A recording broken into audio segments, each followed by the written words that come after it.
Hey there, let's dive right into this explainer and demystify the incredibly complex biochemical and physical processes of baking bread. If you've ever stared at a dough that just flat out refused to rise, or maybe pulled a really dense, heavy loaf out of the oven after trying to freeze your dough ahead of time, you know for sure that baking is way more than just mixing flour and water together. It's this precise, almost magical intersection of biology and physics.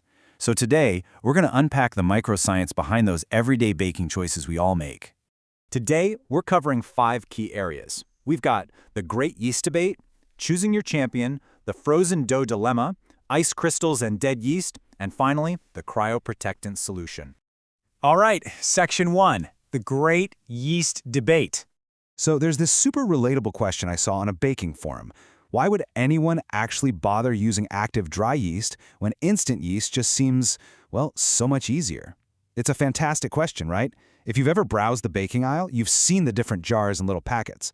Active dry yeast is famously known for needing to be activated with warm water and a bit of sugar, while instant yeast can just be tossed straight into your dry ingredients. So really, why doesn't everyone just use instant?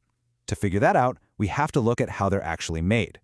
It all boils down to the manufacturing process. Instant yeast has this highly porous surface. It acts kind of like a sponge, absorbing liquid instantly so it mixes right in. It's super fast acting on the sugars in your mix, making it incredibly potent.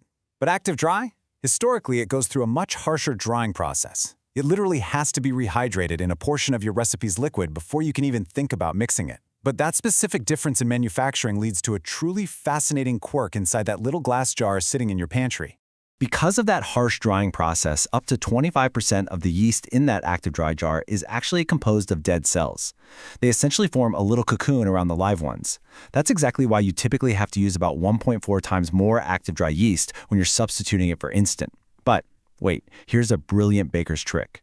Those dead yeast cells aren't just useless baggage. They actually release specific compounds that make your dough slacker and far more extensible. Which brings us to section 2. Choosing your champion. Now it's time to optimally map out your choices based on the science. Think of this as your yeast cheat sheet. If you're making baguettes with an overnight fridge proof, you absolutely want fresh baker's yeast because it thrives in that long, slow flavor development window. Making a pizza pie? Grab the active dry. Remember those dead cells we just talked about? They create a slacker, more extensible dough, which is exactly what you need to stretch out a thin, perfect pizza crust without it snapping back at you like a rubber band. For quick focaccia or dinner rolls, instant yeast is your best friend because of its fast action. But what if you're making brioche? Well, as one seasoned baker perfectly put it, sugar pulls water away from everything like the selfish little brat it is. Honestly, that is a highly accurate, if slightly hilarious, scientific reality. When you're dealing with highly enriched, sweet doughs, the sugar literally competes with your yeast for hydration. Through the process of osmotic pressure, sugar will suck the water right out of standard yeast cells, totally dehydrating and killing them before they even get a chance to leaven your bread. Enter osmotolerant yeast. This is the absolute hero ingredient for things like brioche because it can actually survive that selfish water-stealing sugar. You might also see it sold commercially as Saf Gold. This specialized yeast is manufactured specifically to snap up and fiercely hold on to water. It just thrives in those high-sugar environments where standard yeast would completely perish. So if your sweet doughs keep coming out flat, you might just be using the wrong biological tool for the job. Moving on to section 3, the frozen dough dilemma. Look, freezing dough is incredibly convenient, whether you're baking at home or running a giant commercial bakery. But as scientific testing proves over and over, it comes with a pretty heavy cost. We're talking reduced final bread volume and seriously degraded texture. Researchers have studied exactly what happens when dough is subjected to sub-zero temperatures, and the results are pretty grim for your loaf. You don't just end up with a smaller bread, you get a denser, tougher crumb and a crust that just does not behave properly. Let's look closer in section 4, ice crystals and dead yeast. Freezing dough basically triggers a chronological cascade of microscopic failure. First off, as water redistributes and freezes, it creates these jagged ice crystals. And those crystals physically tear up the delicate gluten network you just worked so hard to knead. But it actually gets worse. Those same ice crystals rupture the yeast cell membranes, literally killing them. When yeast cells die from this kind of stress, they spill a compound called glutathione straight into your dough. Glutathione chemically attacks the surviving gluten, snapping its bonds.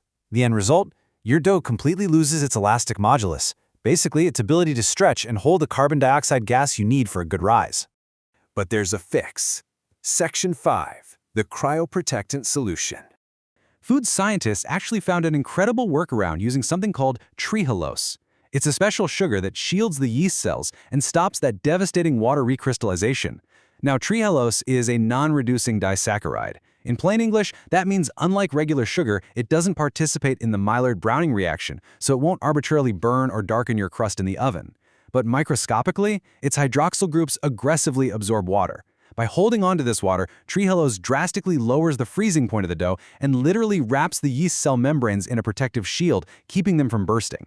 Researchers also started messing around with freezing rates. They compared a slow freeze, like negative 0.14 degrees Celsius per minute in a standard home freezer, against a rapid, ultra-low temperature industrial freeze at negative 1.75 degrees per minute. Now, conventional wisdom in the food industry usually dictates that freezing things as fast as possible is better because it forms smaller ice crystals. So scientists really put this to the test with bread dough. And here is the totally counterintuitive finding. Slow freezing actually results in higher CO2 production. Why? Because it causes way less mechanical breakage to those fragile yeast cell membranes. The data clearly shows that slowly frozen dough produced a much higher volume of carbon dioxide upon thawing. It turns out that rapid freezing rate caused a massive conglomeration of small ice crystals that were far more lethal to the yeast cells. A slower freeze meant fewer dead cells, way less of that destructive glutathione, and a much stronger gluten network ready to trap gas. When you put it all together, combining that slow freeze with a high concentration of trehalose, you yield a low volume practically identical to fresh dough.